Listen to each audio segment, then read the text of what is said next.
मैं चाहूँगी बिल्किस साहब आप किचन काउंटर में चले जाएं और हम फिर बिस्मिल्लाह करते हैं।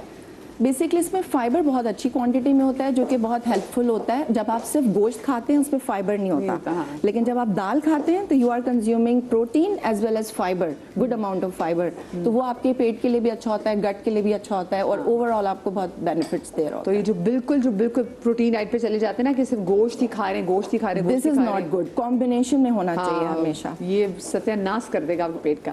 जी बिल्किस आप पहली चीज़। अच्छा, सबसे पहली चीज़ मैं बता रही हूँ, हमारे यहाँ मैं अक्सर आप लोगों को एक बात कहती हूँ कि जो अच्छी चीज़ होती है वो आपको पंसार से मिलती है। अच्छा है कुलत्ती की दाल। कुलत्ती की दाल, हाँ, कुलत्ती की दाल आपके किडनी स्टोन को ख़त्म करने में आपकी मदद करती है। वैसे ही बच्चों की भी बहुत अच्छी ग़िज़ा हो सकती है। दिखा भी दीजिए। हाँ श्योर। ये कहाँ से ऐसे आ रहा है? कौन सी दाल है? जी जी ठीक है, ये कुलत्ती की दाल है। वैसे ये जो है इसको बहुत भिगोना पड़ता है, उसके बाद उबालना पड़ता है। लेकिन जिन लोगों की टेंडेंसी होती है कि किडनी में स्टोन बनती रहती है, बाज़ लोगों की टेंडेंसी होती है, तो उनके लिए ये बहुत बेस्ट दाल है कि इसका 1 चम्मच लेके आपने 1.5 लीटर पानी में आपने डालना है। 1.5 लीटर पानी में 1 से 2 बड़े चम्मच जैसे डाल दें, रात भर भिगोएं, उसके बाद इसको अच्छी तरह उबाल कर पूरा दिन वो पानी पिएं। आजकल खरबूजे का सीज़न है तो खरबूजे के छिलके भी आप डाल दें। सही है। इसको साफ़ करके सब, जैसे तो मैं बताने के लिए आपको यहाँ रख रही हूँ, लेकिन आप इसको साफ़ करके, ये कुलत्ती की दाल बहुत ज़बरदस्त होती है।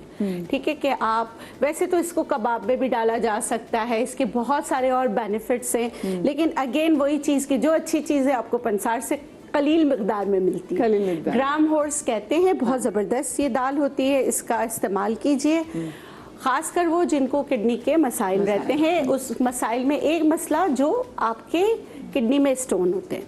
अच्छा, दूसरी चीज़ हड्डियों के लिए माश की दाल, और जिनको हड्डियों के लिए माश की दाल, जी हड्डियों के लिए माश की दाल। और जो जैसे बच्चों को रिकेट होता है ना, जिसमें आपको बहुत ज़्यादा दही मक्खन ये सब खाने की ज़रूरत है, तो आप ये कर सकते हैं। इसका वैसे लेप भी बन के लगता है कि पहले आप माश की दाल को भिगो दें, भिगोने के बाद आप इसको ग्राइंड करें, हल्का सा जो है हल्दी के साथ देसी घी में हल्का सा भून लें। उसके बाद इसमें दूध डाल के अच्छी तरह पकाएं इसको। जब ये खोए की तरह बन जाएगा ना, जी जी सही है, गाढ़ा सा, हाँ गाढ़ा सा बन जाएगा, 1 चम्मच जो है ना उसको दूध में मिला के भी आप जो है इसमें में दही बड़े भी आ रहे हैं, आपने माश की दाल। हाँ माश की दाल के बड़े बहुत अच्छे होते हैं। हाँ। लेकिन हड्डी जोड़ बहुत अच्छा होता है। ओके। अच्छा, इसको जिस तरह मैंने बताया इस तरह करें। बिल्किस साहब, जो हम वो दही बड़े खाते हैं तो दही बड़े भी अच्छे हमारी हड्डियों के लिए, बहुत अच्छे हैं। प्रोटीन दोनों आ गए, प्रोटीन दोनों। तो ये तो कभी नोट ही नहीं किया कि सेहत के लिए अच्छा है। कढ़ी की मैं बात कर रहा था, उसी को तब्दील कर दीजिए, दही बड़े कर लीजिए। वही दही का प्रोटीन, वही दाल का प्रोटीन, और माश की दाल का मतलब वो जो बात फरमा रही है कि उसमें बंधने की सलाहियत, अटैचमेंट की सलाहियत ज़्यादा हो जाती है, बाइंडिंग हो जाती है। तो जिनके जैसे होते हैं ना कि बच्चे चलते चलते हड्डियां कमज़ोर होती है, जिसकी वजह से रिकेट जैसे गिर जाते हैं, तो उनको जिस तरह मैंने बताया अच्छी तरह भून के सब करके, फिर वो जो है ना आप दूध में 1/2 टीस्पून से शुरू करें, दूध में डालकर आप जैसे दूसरी चीज़ें देते हैं, तो एज ए सप्लीमेंट आप माश की दाल का देकर देखिए, बहुत फ़र्क पड़ेगा। और फिर लगाने के लिए मैं बता देती हूँ, लगाने के लिए जैसे हड्डियों में बहुत ज़्यादा दर्द होता है, आपको हेयर लाइन आ जाती है, सही फ्रैक्चर हो जाता है, फ्रैक्चर होने के बाद भी हर सर्दियों में वो दर्द कहता है वापस आ जाती है। तो उसके लिए ये कि इसी तरह जो आपने बनाया है, उसके बाद आपने क्या करना है, ये जो माश की दाल जो आपने बनाया है, जैसे आपने पीस लिया, जैसे मैंने बताया कि पूरा हो गया, उसके बाद आपने इसमें अंडे की जर्दी कच्ची डालनी है, हल्का सा उस घी के साथ, देसी घी के साथ, और उसको कॉटन पे रखकर जहां आपकी हड्डी वगैरह टूटी हुई है वहां लगाकर बैंडेज कर दें। रात भर लगे रहने दें। या ये उनके लिए भी बहुत अच्छा है जिनके घुटनों में बहुत दर्द होता है, घुटनों में दर्द होता है, टखनों में दर्द जैसे होता है, तो प्लीज़ ये कीजिएगा, इससे बहुत फ़र्क पड़ता है। रात को आप जैसे बैंडेज के साथ बांध के रखें और आप सुबह देखें एक दिन में तो फर्क नहीं पड़ेगा। हाँ। जैसा मैंने माश की दाल 21 दिन में भी 21 दिन अगर हाँ 21 दिन आप कीजिए, अपनी अद्वियात नहीं छोड़िए, पानी का इस्तेमाल ज़्यादा कीजिए, उसके साथ ये जो है नाश्ते के बाद ये जो आपने बनाया है ये इस्तेमाल कीजिए, तो इससे बहुत ज़्यादा फ़र्क पड़ता है। अब आ जाते हैं ये मूंग और मसूर की दाल। जी यकीन कीजिए ये मूंग और मसूर की दाल जो है ना वो स्किन को चमका दे। और कैसे चमकाएगी मैं आपको अभी नहीं बताऊंगी, मैं आपको कराऊंगी इंतजार, ताकि मैं कह तो सकूं कि ये मूंग और मसूर की दाल ब्रेक के बाद बताऊंगी।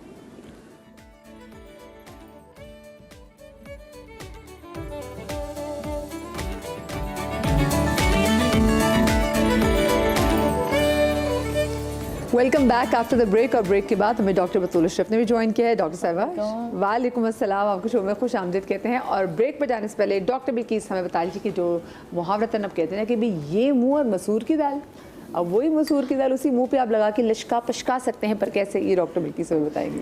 जी बिल्किस साहब। जी आपने सबसे पहले जो मसूर की दाल है इसको आपने पीस लेना है, पाउडर बना लेना है, ठीक है। पीस के पाउडर बनाया आपने, और फिर आप कंज्यूम कितना करना चाहते हैं, चेहरे पे या हाथों पे, उसी हिसाब से। जैसे मैं मिसाल दे रही हूँ, 1 चम्मच मैंने ये लिया तो 2 चम्मच दही, ठीक है।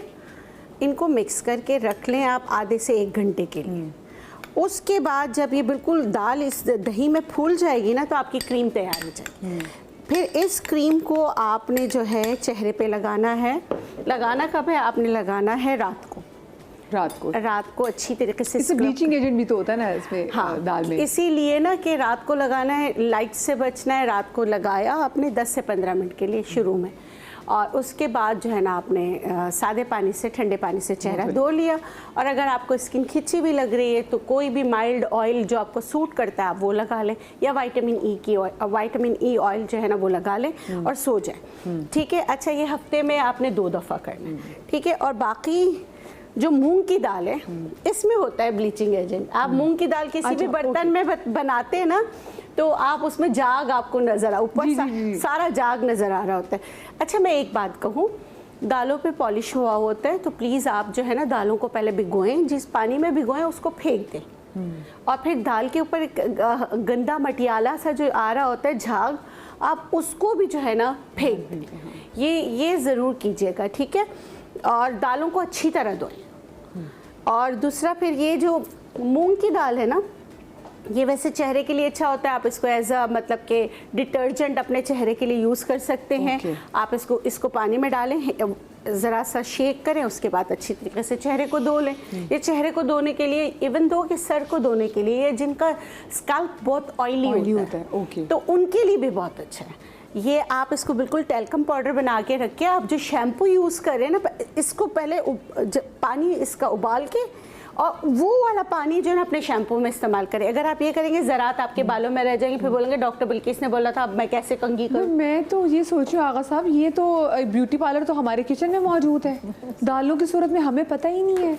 नहीं पता तो है, हमने इग्नोर कर दिया। हाँ, ये हमारे बड़े बुजुर्ग को पता होगा, हमने इग्नोर कर दिया, हम तक आए नहीं। बेसन, दही और अंडा, ये तीनों चीज़ों का कॉम्बिनेशन बालों की खूबसूरती के लिए इस्तेमाल होता था। हाँ, मेरी अम्मी वो जो कहती है बाल वॉश करते हैं। अब जो प्रोटीन ट्रीटमेंट हम आर्टिफिशियल ले रहे हैं वो अल्लाह ने का बनाया हुआ प्रोटीन ट्रीटमेंट था। हाँ बिल्कुल सही बात है। आप देखिए इस वक्त जो है के ब्यूटी ने पूरी दुनिया को जो है वो कैप्चर कर लिया है, कोरियन ब्यूटी ने। जितने उनके हेयर केयर प्रोडक्ट हैं, और बाकायदा अब मूंग बीन अलहदा लिखा हुआ आता है, moong bean infused cream, serums, hair serums, आपके सारे मूंग बीन इन्फ्यूज। एक उन्होंने उस इंग्रेडिएंट को इतनी हाइप क्रिएट कर दी है कि पूरी दुनिया जो है मूंग की दाल की जो है चलाई हुई है। मतलब उनकी दाल जो है, उनकी दाल गल गई, उनकी दाल गल गई, उनकी दाल नहीं। मैं आपको बताऊं, कोरियन ब्यूटी ने जो है जो किया है ना, बेसिकली वो जो कैप्चर किया है वो सारी पुरानी जो मुसलमानों की ईजाद जो हमारे घर, हमारे हाउस होल्ड में यूज होती थी, उनको स्पेसिफिकली एक टर्मिनोलॉजी यूज करके ना उसको हाइप क्रिएट करिए और मार्केट कैप्चर। अच्छा बल्कि सब मैं देखती हूँ लोग जो कोरियन ड्रामास की बहुत फैन होते हैं ना, मैं अब देख रही हूँ कि हाँ भी जो अगर हीरो आ गया तो हीरो की ये आईलाइड सर्जरी भी, सर्जरी भी है, उसके होंठों में भी फिलर्स ऐड हुए हैं, उसकी नाक की भी सर्जरी हुई है, उसकी तो मैं कहती हूँ कि भाई ये इतनी फेक ब्यूटी है, मतलब अगर देखा जाए, और लोग पागल, और लोगों ने उसको स्टैंडर्ड बना लिया है। हाँ। अच्छा, उसमें ये है कि वो खाते क्या है ना, you are what you eat, वो खाते क्या है वो भी तो आप देखें। और इतने फिल्टर्स के बाद वो आपको नजर आते हैं ना, विदाउट फिल्टर आप उनको देख लें तो आप खुद भाग जाएंगे, ठीक है। तो अब ये है कि बालों के लिए चने की दाल बहुत अच्छी होती है, जैसे आगा भाई ने बताया हाँ। कि उसमें आप जो है अंडा दही मिक्स कर लें, या मेरा जो तरीका है, मैं ये कहती हूँ कि चने की दाल को दूध के साथ आप ब्लेंड करके, जैसे दूध के साथ इसको भिगो दें, ये दूध में ही जैसे ये दूध पी लेगा, जितना दूध इसने पीना है पी लेगा, पूरे चने आपके बिल्कुल जैसे फूल जाएंगे। जी जी। उसके बाद आप इसको हल्का सा जो है ना ग्राइंड करें, फिर इसको सुखा लें। ये आपका बेहतरीन जो है ना स्क्रब तैयार हो गया। इसमें कुछ भी नहीं करना है। आपने जो है बॉडी स्क्रब भी इससे कर सकते हैं, चाहे तो इसमें कॉफ़ी मिला लें, वो आप सर पे भी कर सकते हैं। सर को भी स्क्रबिंग की ज़रूरत होती है, बॉडी को भी स्क्रबिंग की ज़रूरत होती है। तो आप हफ्ते में एक दफ़ा ये चने की दाल जिसको आपने इन्फ्यूज़ड किया है मिल्क में, ये आप इस्तेमाल कर सकते हैं। क्या बात है, मतलब पता नहीं इतनी ज़बरदस्त चीज़ है। और इससे कोई ऐसी चीज़ है जिसको बोलो कि बहुत महंगी चीज़ है, पता नहीं कौन सी आप कहाँ से उठा के लेकर आ गए, नहीं, सब चीज़ें किचन में है। जी बिल्कुल। और देखें, सोयाबीन, गोभी दाल है, बहुत सारे ऐसे दाल हैं, दे आर वेरी एक्सपेंसिव, तो हम तो उसकी बात ही नहीं करें। हाँ। हम तो उसकी बात करें जो आप रोज़मर्रा की ग्रॉसरी आप लेकर आते हो, उसमें से आप एक चम्मच तो अपने ब्यूटी के लिए निकाल ही सकते हैं, है ना। ये मैं बता दूं कि जो हमारे ऑर्गेनिक चीज़ें होती हैं या जो नेचुरल चीज़ों में थोड़ी सी आपको मेहनत करनी पड़ती है। जो मेहनत से नहीं भागेगा तो वो इन चीज़ों से ही अपनी ब्यूटी को बरकरार रख सकता है। उसके लिए दूसरी चीज़ इंटरनल हेल्थ, इंटरनल ब्यूटी के लिए आपका पॉजिटिव होना बहुत ज़रूरी है और इनको खाना बहुत ज़रूरी है। वैसे एक बात मैंने वाकई देखी, इंटरनल हेल्थ जो पॉजिटिविटी वाली बात है ना, वो गेम बड़ी ज़बरदस्त है। मैं कहती हूँ कोई सीरम बीट नहीं कर सकता। अगर आप पॉजिटिव हैं तो आपके चेहरे पे ना एक वाकई डिफरेंट ग्लो आता है। हाँ, और मैं ये कहती हूँ ना मदिया, बहुत अच्छे कॉलेज आप जिस भी मजहब से ताल्लुक रखते हैं, अपने मजहबी इबादत जरूर कीजिए। हाँ। मतलब कि उससे भी आपके मेडिटेशन से भी आपको फर्क आता है। हाँ। तब आपको कंप्लीट ब्यूटी मिलेगी। ऐसा नहीं होगा कि आप ये मूंग और मसूर की दाल लगा लें और आप बोलेंगे वाह वाह, ये नहीं हो सकता।